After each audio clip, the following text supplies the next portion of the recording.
ゆっくり JKR チャンネル。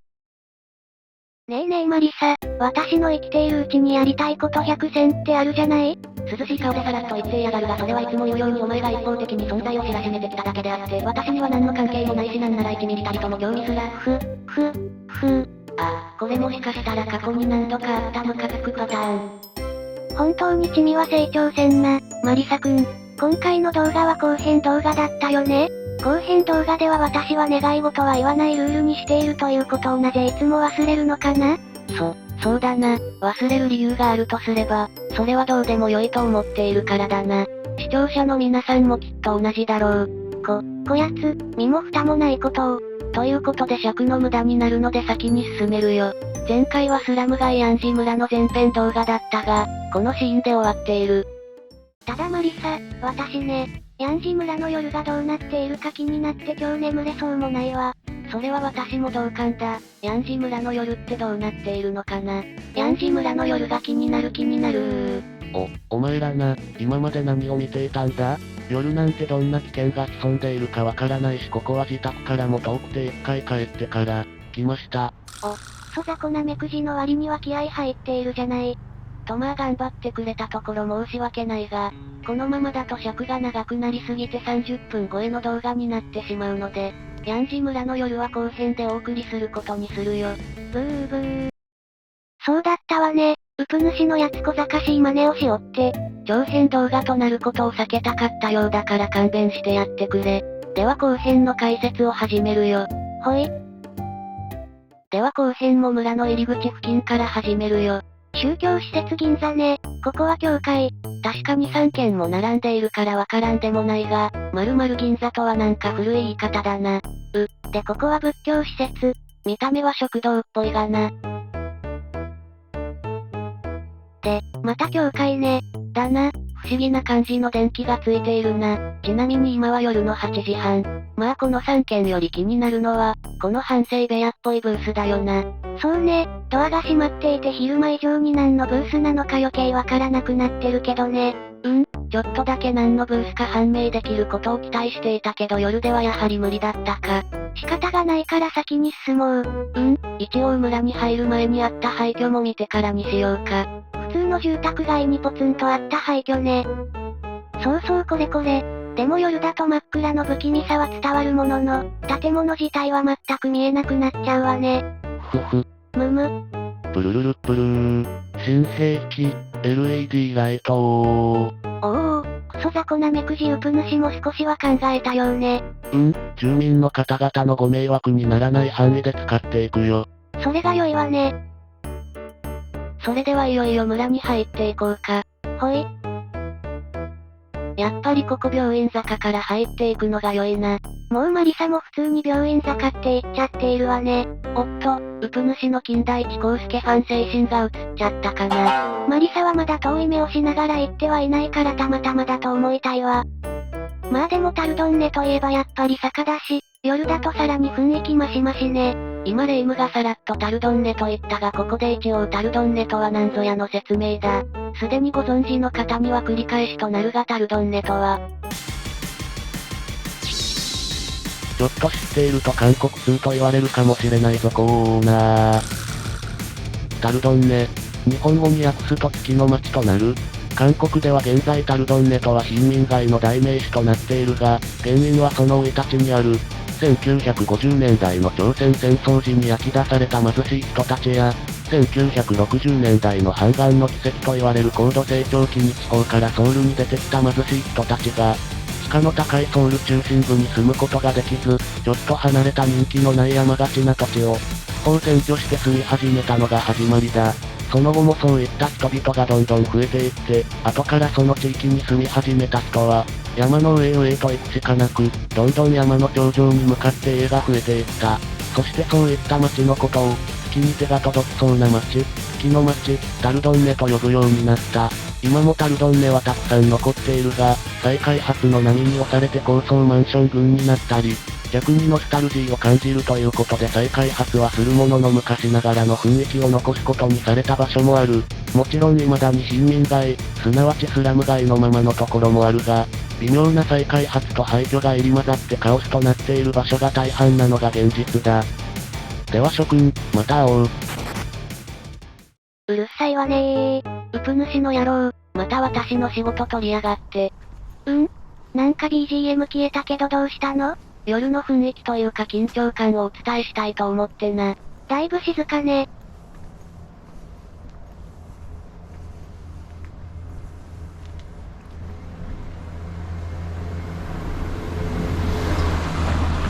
車が通ると人の気配を感じられてちょっと安心するわね。だな。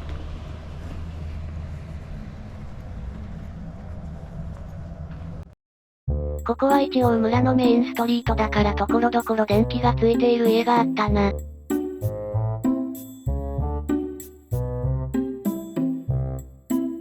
で、頂上に着いたよ。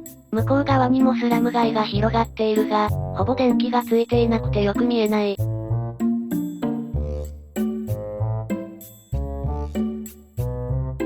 確かに明るいと家がたくさんあるのがわかるわね。ほぼ廃墟ってことかしら。所々人がお住まいの家がある感じだ。まあその所々ってのがまた不思議なんだがな。そうね、廃墟と民家が入り乱れるってなかなかにカオスよね。では先に進もう。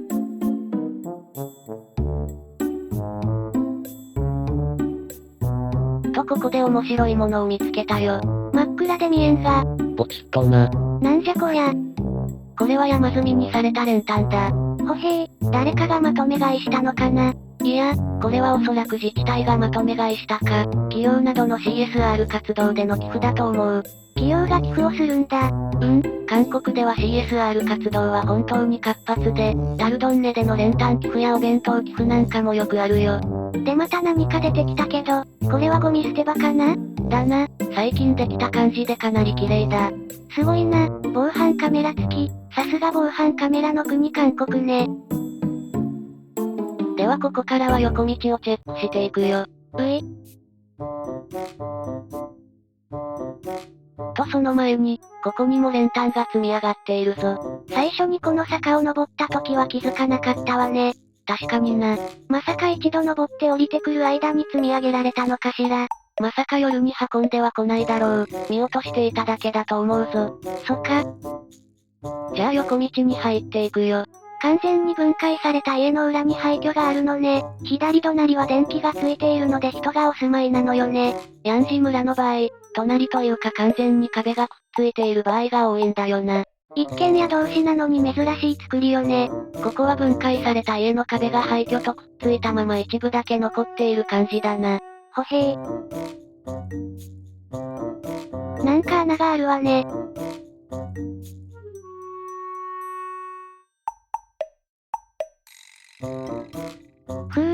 本来の壁と壁があって、なぜかその間を塞ぐ壁があるという構造なのかしら。あえて家と家をつなぐ意味はわからんがな。保温とかかな。ソウルの冬は寒いし。では先に進もう。ほい。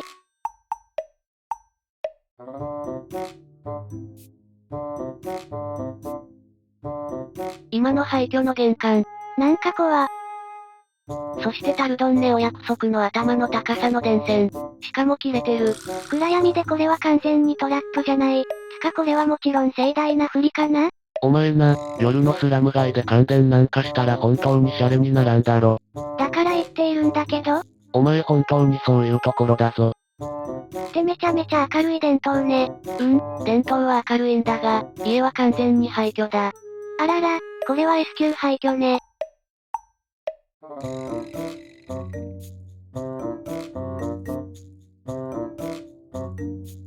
廃墟とはいえ私有地だろうから中に入るわけにはいかないな。そうね。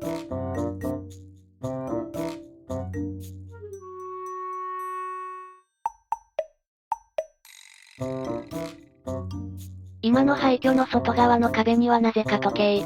なんか一つ一つが謎というか不気味さがあるわ。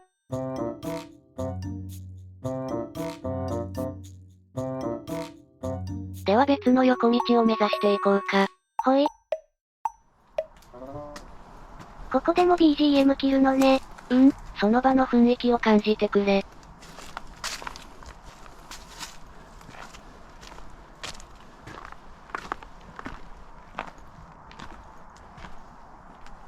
完全に真っ暗じゃない。一瞬ビビって立ち止まったわね。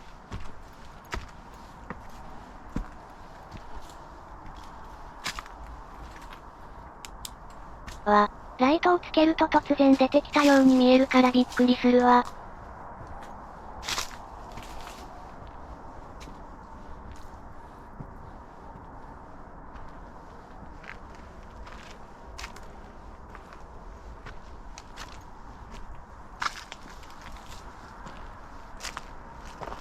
あら、こんなところに電気がついた家が。ここは行き止まりだったんだが、なんと人がお住まいの家があった。失礼のないように速攻ライトを消して戻ることにしたよ。で、ただ戻るんじゃなくて、今の家の人が街中に出るために通るであろう最短コースで戻ってみるよ。今の家の人が毎日通るはずの道ってことね。そういうこと。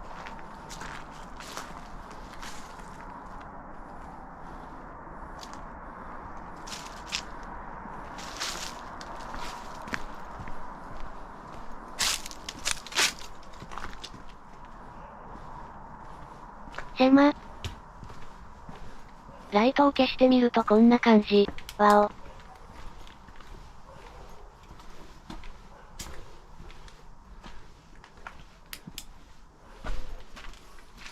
この路地は両端全部廃墟ね。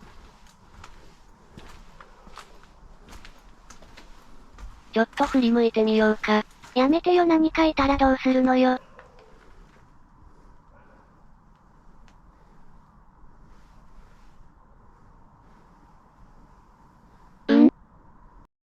お分かりいただけただろうか。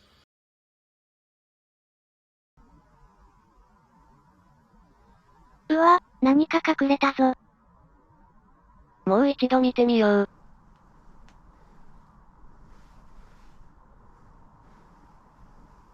これライトを動かしたから何かの影も動いただけでしょ。ビビっていると変なものに見えたりするんだよな。ちなみに撮影中は気づいてなかったので何の影だったのかはわからない。精神の安定を求めて少し太めの道を歩いていたらこの地域で唯一の売店があったよ。これもタルドンネあるあるね。地域の独占企業売店。雑然としているが、中をちょっと見る限り生活必需品が売られているようだ。ほへー。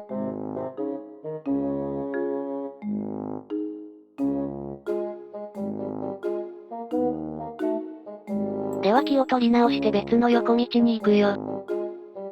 廃墟ね。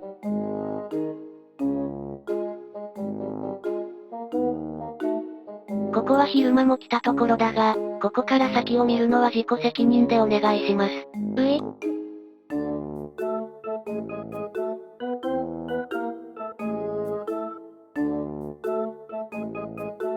トイレね。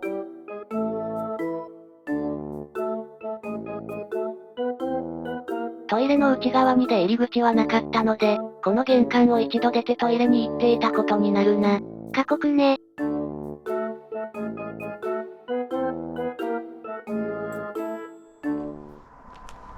で、別の横道だけど、ここでも現地の雰囲気をどうぞ。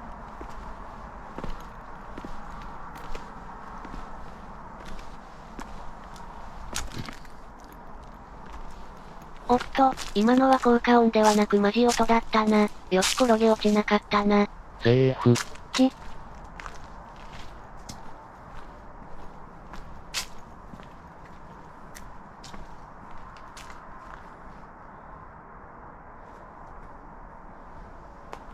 ここも廃墟の屋外トイレの様子。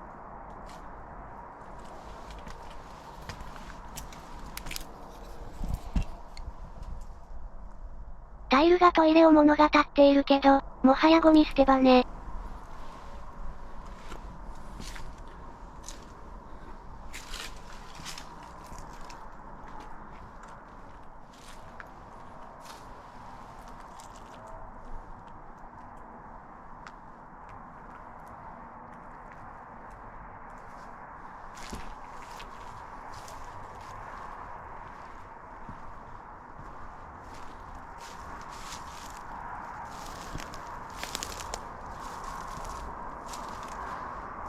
こりゃまた突然廃墟に壁があって。狼をバイクに見立てて人が乗っている？何かを運んでいる感じだな。後日韓国人の知り合いに何か意味があるか聞いてみたけど、特に何も思いつかないとのことだ。でしょうね。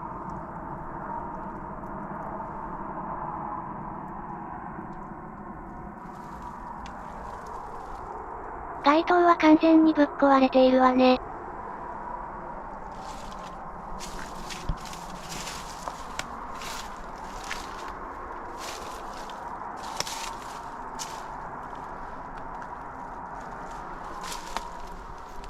ここから先は無理か。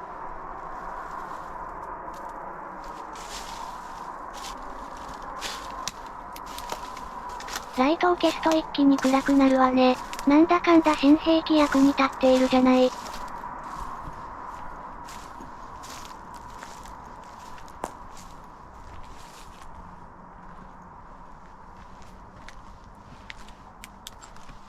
ずいぶん狭い階段ね。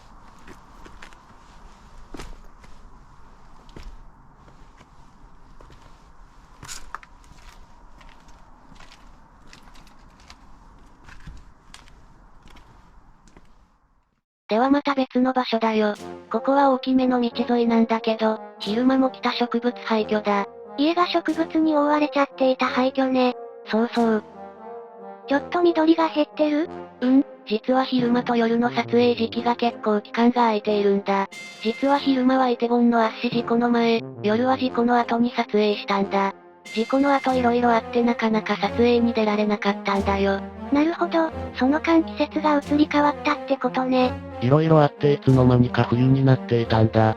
でも視聴者の皆様、イテウォン事故の際は大変お世話になりました。たくさん視聴いただき、たくさん温かいコメントもいただき、本当に心から感謝いたします。改めまして、ありがとうございました。そして植物廃墟の裏口も見ておくよ。蜘蛛の巣。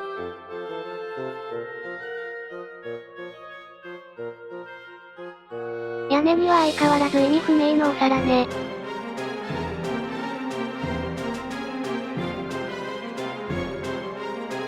そして別の横道へ。もう両端全部廃墟って感じじゃない。そんな感じだな。行き先も真っ暗で何がどうなっているのやら。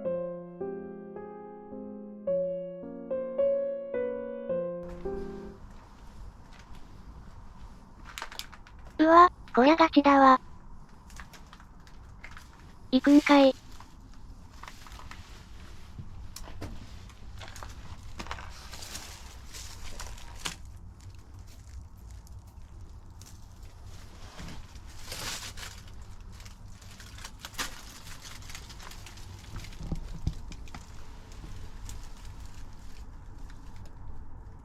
これ以上は無理か。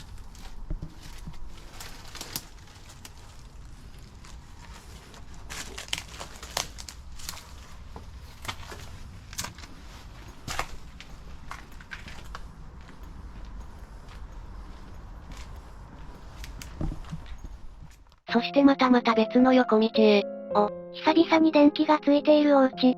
本当に毎回思うけど、私は一体何を極めたら廃墟に囲まれた家で生活をできるようになるのかしら。さあな。これは使用済みの練炭だな。使用すると色が変わるのね。しっかり予備の練炭が確保されているな。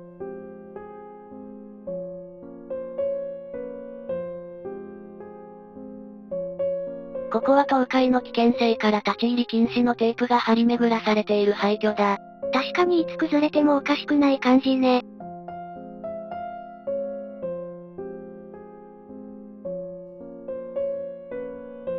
中ももうでたらめね。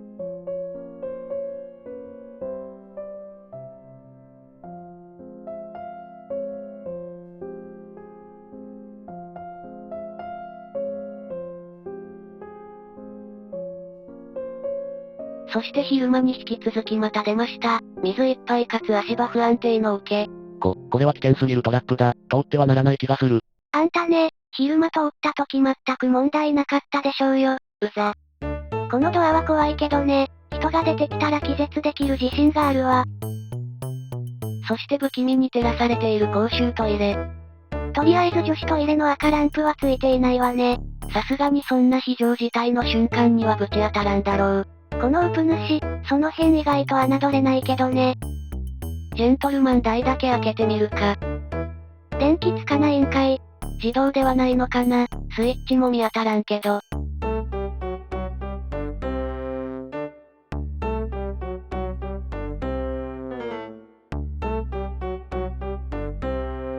男性用小のトイレの方が時間差で電気ついたんだが、微妙に人感センサーが働いているのね。微妙にな。ちょっとびっくりしたけど。公衆トイレを通り過ぎて別の横道に進むよ。こりゃまた真っ暗ね。公衆トイレの周りはほぼ廃墟か。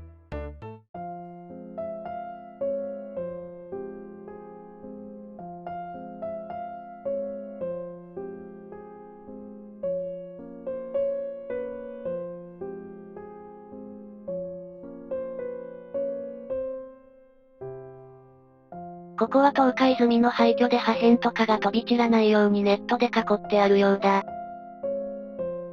おっと、また切れた電線。しかも中の線が出てきている。今ほぼ当たったような位置関係だったよね。だな。まあすでに電気が通ってない可能性もあるししにゃあせんだろ。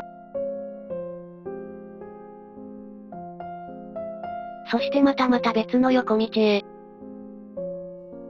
こりゃまた派手な電線ね。火災が心配だわ。実際別のタルドンネでは電線が原因で火災が起き、狭いから消防車も入ってこれず、火災が広まって何人も犠牲者が出たってことも過去あったようだぞ。でまたこの激細のドアは何かな。何のドアかはわからんが、張り紙には、この家は接近禁止された家だから誰であろうが近づかないでください。家主は当分ここに来ません。と書いてあり、後日韓国人の知り合いに見せたところ、昔の文法活語字だらけらしい。これまたなんともシュールな。そして次の横道に進むよ。でっちらごー。入って右側の家は人が住んでいて、左側は廃墟のようだ。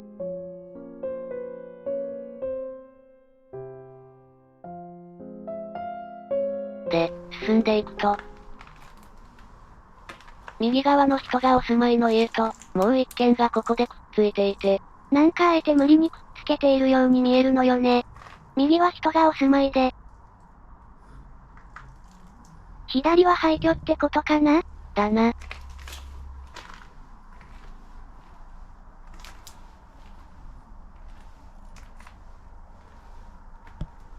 なんか電灯がもうやけくそな感じの明るさね。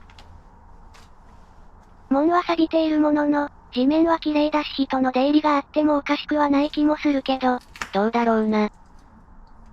お向かいさんは廃墟だ。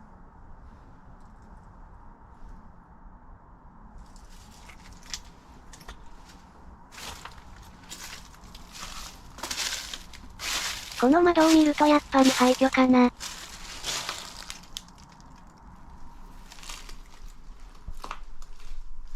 最近廃墟になった部類だと思う。ほへー。ドアに蜘蛛の巣。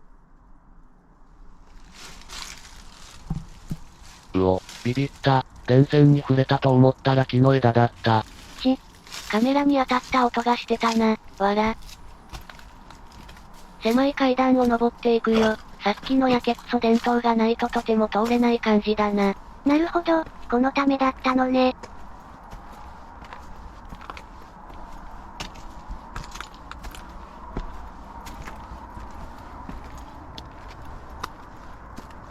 そして病院坂を登り切ったところに戻ってきたよ。完全に道覚えちゃっているわね。これは登ってきた階段ね。で、なんか面白いものを見つけた。ボールかな？棒の上にボールがくっついてる？そんな感じだな。何かの目印だろう。